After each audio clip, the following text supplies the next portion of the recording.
నమస్తే, నేను సిరి. లడ్డు వివాదంలో మరి జగన్మోహన్ రెడ్డిని కాపాడేది ఎవరు? మోదీయా లేక అమిత్ షానా? ఇంతకీ ఎవరు మరి ఆయన వైపు స్టాండ్ తీసుకొని ఆయనకి పక్కగా ఉండి మాట్లాడేది? మరి వీళ్ళిద్దరిలో ఎవరు కాపాడతారు ఏందనేది మనకు వివరించడానికి మనతో పాటు ఉన్నారు ప్రముఖ సీనియర్ జర్నలిస్ట్ దుర్గా కుమార్ గారు. నమస్కారం సార్. నమస్కారం సిరి, మన వీక్షకులు. సార్, ఇప్పుడు చూస్తుంటే ఈ లడ్డు వివాదంలో ఏదైతే జగన్మోహన్ రెడ్డి గారు అయితే చిక్కున్నారు. జగన్మోహన్ రెడ్డిని దత్తత పుత్రుడు అని చెప్పేసి అంటుంటారు మోడీ గారికి. గతంలో చాలా సార్లు మనం విన్నాం. ఇప్పుడు చూస్తే మరి ఈ లడ్డు వివాదం ఏమో అసలు దేశం ఇదే కాదు, ప్రపంచవ్యాప్తంగా వెళ్ళిపోయింది, న్యూస్ అయిపోయింది. ఇంకొకటి ఏంటంటే ఎంతమంది ఉన్నారో అంతమంది మనోభావాలు దెబ్బతీసిందని చెప్పేసి మాట్లాడుకుంటున్న విషయం. మరి ఇలాంటి దాంట్లో దీని నుంచి వెళ్ళి కాపాడేది మరి మోదీయా అమిత్ షా అని చెప్పేసి కొన్ని వార్తలు వస్తున్నాయి. మరి నిజంగానే వీళ్ళిద్దరిలో ఎవరైనా ఒకరు ఆయన పక్కన ఉండి ఆయనని కాపాడే ప్రయత్నం చేస్తారంటారా నిజంగా? ఇది మీరు ఇంతకుముందు చెప్పినట్టు ప్రపంచవ్యాప్తంగా ఉన్న కోట్లాది మంది హిందువులు కానీ బాలాజీ శ్రీవారి అభిమానులు కానీ వారు ఏ మతం వారైనా కూడా ఆయనకి అభిమానులు ఉన్నారు. చాలామంది విదేశస్తులు కూడా తిరుమలని దర్శిస్తారు. ఎందుకంటే ఇంత కోట్ల మంది ఆయన భక్తులుగా ఉన్నారు కాబట్టి ఇక్కడ ఏదో విశిష్టత ఉంది, మనం వెళ్ళాలి చూడాలి అనుకుని. సిపిఐ నారాయణ గారు లాంటి వ్యక్తి హేతువాది కూడా ఇంతమంది వెళ్తున్నారు శ్రీవారి దగ్గర ఏముందని ఆయన కూడా ఒకసారి వెళ్ళొచ్చారు.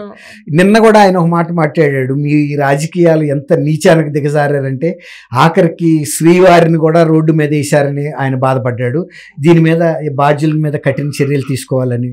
ఇది ఎంతో సున్నితమైన అంశం, ఎంతోమంది ప్రజల మనోభావాలకు సంబంధించిన అంశం. ఎవరైనా ఈ అంశంలో వైఎస్ఆర్సీపీ నాయకులైనా కూడా బయటకు వచ్చి ఇది జరగలేదని కానీ చెప్పడానికి సాహసిస్తున్నారా? ఇంకా ఏదైనా రాజకీయ అంశం అయితే మాట్లాడతారు, అది పెద్ద నష్టం లేదు.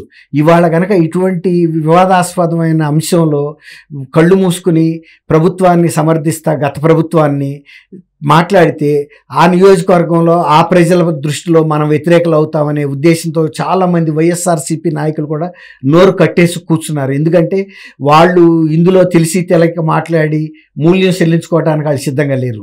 ఇప్పటికే ఈ ప్రభుత్వం మీద చాలా వ్యతిరేకత వచ్చింది, వాళ్ళు ఓడిపోయి ఉన్నారు. 151 స్థానాలు గెలిచిన పార్టీ 11 స్థానాలకు పడిపోయిందంటేనే మనం అర్థం చేసుకోవచ్చు ఎలాంటి ప్రజా వ్యతిరేకత ఉందని. దానికి తోడు మూలిగా నక్క మీద తాటికాయ పడ్డట్టు ఇప్పుడు అనేక వివాదాలకు తోడు ఈ వివాదం కూడా వైఎస్ఆర్సీపీకి చుట్టుకుంది. ఒక్క జగన్మోహన్ రెడ్డి తప్ప, తర్వాత సుబ్బారెడ్డి తప్ప ఎవరు కూడా దీని మీద ఎక్కువ మాట్లాడటానికి కూడా బయటికి రాలేకపోతున్నారు. అదే అన్నా, సకల సజ్జల లాంటి వ్యక్తి అసలు వాళ్ళు ఏం మాట్లాడతలేదు, కనపట్టలేదు. అంబటి అయ్యాడు, కొడాలి అని వంశీ ఏమయ్యాడు, వీళ్ళందరూ కూడా స్పోక్స్ పర్సన్ లాగా విరుసు అంబటి రాంబాబు ఏమయ్యాడు, వీళ్ళెవ్వరు కూడా మాట్లాడే సాహసం చేయట్లేదు. ఒకవేళ కనుక అట్లాంటి సాహసమే చేస్తే ఆ నియోజకవర్గాల్లో ఆ జిల్లాల్లో వాళ్ళ మీద కూడా వ్యతిరేకత వస్తున్న భయం ఉంది. కొంతమందికి ఏంటంటే శ్రీవారితో పెట్టుకుంటే గతంలో కూడా వైఎస్ రాజశేఖర రెడ్డి గారు ఇలాంటి అవాకులు చవాకులు పేలి వితిన్ 1 month లోపల ఆయన ఆ దుర్ఘటనలో చనిపోయాడన్న భయం ఉంది. అనేక మంది ధర్మారెడ్డి గారు అనే ఒక ఈవో ఆయన చాలా అక్రమాలు చేయటం వలన వాళ్ళ కొడుకు జస్ట్ పెళ్లికి ముందు ఎంగేజ్మెంట్ అయిన తర్వాత కూడా చాలా యువకుడు, మనం అనకూడదు కానీ ఆ జరిగిన ఇలాంటి కొన్ని సంఘటనలను గుర్తు చేస్తున్నారు చాలా మంది ప్రజలు. అట్లాగే ఇళ్లలో కూడా కొంతమంది ఎమ్మెల్యేలు, ఎక్స్ఎమ్మెల్యేలు భార్యలు ఎవరు ఒప్పుకోరు నాయకులు, నీకెందుకు ఈ వివాదంలోనూ ఏదో జరిగింది, లేకపోతే ఇంత గుప్పమంటదా ఇంత దేశవ్యాప్తంగానని. ఇప్పుడు ఈయనకి సంబంధించి తను ఎంత చెప్తున్నా కూడా గట్టిగా అయినా చెప్పలేని పరిస్థితి. దీని మీద విచారణ కోసం కేంద్ర ప్రభుత్వం మీద కూడా ఒత్తిడిగా ఉంది.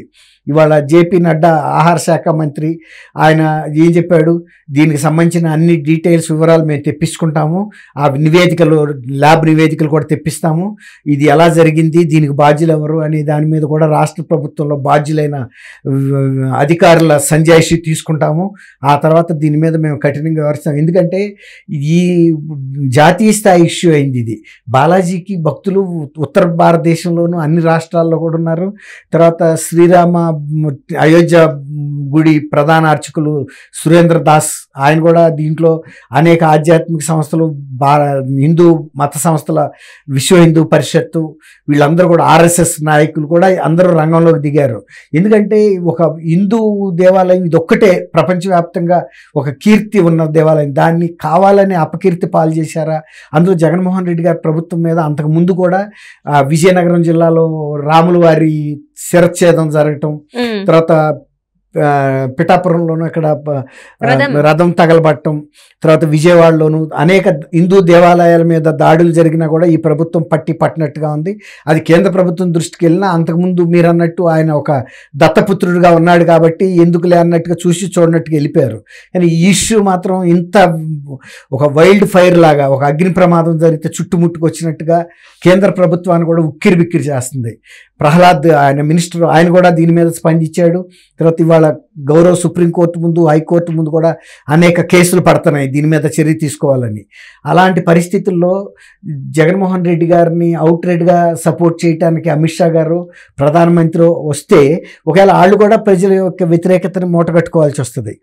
ఆల్రెడీ ఇద్దరు మినిస్టర్స్ బయటపడి మేము చెప్పారు దీని మీద కేంద్ర ప్రభుత్వం సీరియస్గా దృష్టి సారిస్తుంది, మేము సంబంధిత అధికారులను ఆదేశించాము, అన్ని వివరాలు వచ్చిన తర్వాత మేము బాధ్యులైన అది ఎవరిని వదిలిపెట్టే ప్రశ్నే లేదని వాళ్ళు చాలా స్పష్టమైన ప్రకటన చేశారు. ఇది గతంలో ఎన్ని తప్పులు చేయటం వేరు, రాజకీయంగాను ఇతరత్ర అంశాల మీద ఇలాంటి మతపరమైన తర్వాత భావోద్వేగపరమైనటువంటి అంశాలని, సున్నితమైన అంశాలని కూడా వీళ్ళు రాంగ్ సైడ్ రబ్ చేస్తారంటారు చూస్తారు. వాటిని దెబ్బ కొట్టినప్పుడు ఎంతటి గొప్ప వ్యక్తినైనా కూడా ప్రజలు క్షమించలేరు. అందులో జగన్మోహన్ రెడ్డి గారు గతంలో ఎప్పుడు కూడా ఈ హిందూ సంస్థల మీద, దేవాలయాల మీద ఇట్లాంటి దాడులు దారుణంగా జరిగినప్పుడు కూడా ఎప్పుడు ఆయన ఖండించిన ఇది కూడా దాఖలాలు లేవు. తర్వాత ఇప్పటికే ఆయన మీద ఇలాంటి సంకుచిత భావంతో పరిపాలించాడు, రకరకాల ప్రజలను ఇబ్బంది పెట్టాడు. హిందూ మతానికి సంబంధించినటువంటి ఆ గుడులకి వెళ్ళినప్పుడు కూడా అక్కడ ఆయన ప్రసాదాలు కానీ తీర్థాలు కానీ తీసుకోలేదు. తర్వాత ఆయన భార్య కూడా ఇవాళకి కూడా తిరుమలకి వెళ్ళలేదు. ముఖ్యమంత్రి పట్టు వస్త్రాలు స్వామివారి బ్రహ్మోత్సవాలకు సమర్పించే సమయంలో ఇద్దరు దంపతులు వెళ్తారు, ఇప్పటికీ వెళ్ళలేదు. అసలు ఆయనకు కూడా నమ్మకం లేనప్పుడు ఎందుకు అలాంటి నటిస్తున్నాడు ప్రజల ముందు తెలియదు. తర్వాత ఆయన శ్రీవారి టెంపుల్స్కి వెళ్ళకపోయినా ఇంట్లో ఒక సెట్టింగ్ వేసి ప్రజల్లో ఒక సంక్రాంతి పండగ చేశాడు. ఇలాంటివన్నీ కూడా ఎప్పుడు ఇంతవరకు ప్రజాస్వామ్యం వచ్చిన తర్వాత, అంటే స్వతంత్రం వచ్చిన తర్వాత, ఆంధ్రప్రదేశ్ ఏర్పడిన తర్వాత ఏ ముఖ్యమంత్రి చేయలే ఇలాంటి పనులు. అందరూ చూశారు, వాళ్ళకి ఇచ్చిన తీర్థాన్ని కింద పారబోయటం, ప్రసాదాన్ని ఏమో దాంట్లో పెట్టేసి పక్కన సెక్యూరిటీ వాళ్ళకి ఇచ్చేయటం, లేకపోతే పక్కకు పడేయటం. వాళ్ళకి ఏంటంటే ఇప్పుడు ఒక అనుమానం, జగన్మోహన్ రెడ్డి గారికి ఆల్రెడీ తెలిసేమో ఇలాంటి జంతువుకి సంబంధించిన కొవ్వు కూడా ఇందులో కలుపుతున్నారని, అందువల్లే తినలేదు, ఆయనకు తెలిసే ఇది జరిగింది అనే వాళ్ళు కూడా ఉన్నారు. ఏదేమైనా ఇది ఆయన్ని ఎవరు కూడా వ్యక్తిగతంగా కాపాడే పరిస్థితి అయితే ఉండదు. దీని మీద నిష్పాక్షితమైన లోతైన విచారణ జరుగుతుంది. ఇప్పటికే సుబ్బారెడ్డి గారు ఆయన మీద, ఆయన టీటీడీ చైర్మన్గా అప్పుడు జరిగిన అవకతవకలు, అక్రమాల మీద విచారణ విజిలెన్స్ అండ్ ఎన్ఫోర్స్మెంట్ చేస్తుంటే ఆపించడానికి ఆయన ఆల్రెడీ గౌరవ హైకోర్టు ఆంధ్రప్రదేశ్ని అప్రోచ్ అయ్యాడు, ఆపించండి అని కోరాడు. కానీ అది రేపు సోమవారం విచారణకు వస్తుంది. కాబట్టి ఇవన్నీ కూడా చూడాలమ్మా. ఎవరు కూడా దీని నుంచి పూర్తిగా క్లీన్ సర్టిఫికేట్ అయితే ఇవ్వలేరు. అన్ని ఇందులో నిగ్గు తేల్చిన తర్వాత ఎవరైతే దోషులు అవుతారో వాళ్ళు దానికి మూల్యం చెల్లించాల్సి వస్తుంది. ఒకవేళ కనుక ప్రభుత్వం రివర్స్ టెండరింగ్కి కక్కుర్తిపడి అలాంటి దుర్మార్గమైనటువంటి వ్యవస్థలకి, ఆ సంస్థలకి కనుక కాంట్రాక్ట్ ఇచ్చుంటే ఆ ప్రభుత్వాన్ని, అట్లాంటి పార్టీని ప్రజలు ఇప్పటికీ కూడా క్షమించలేరు.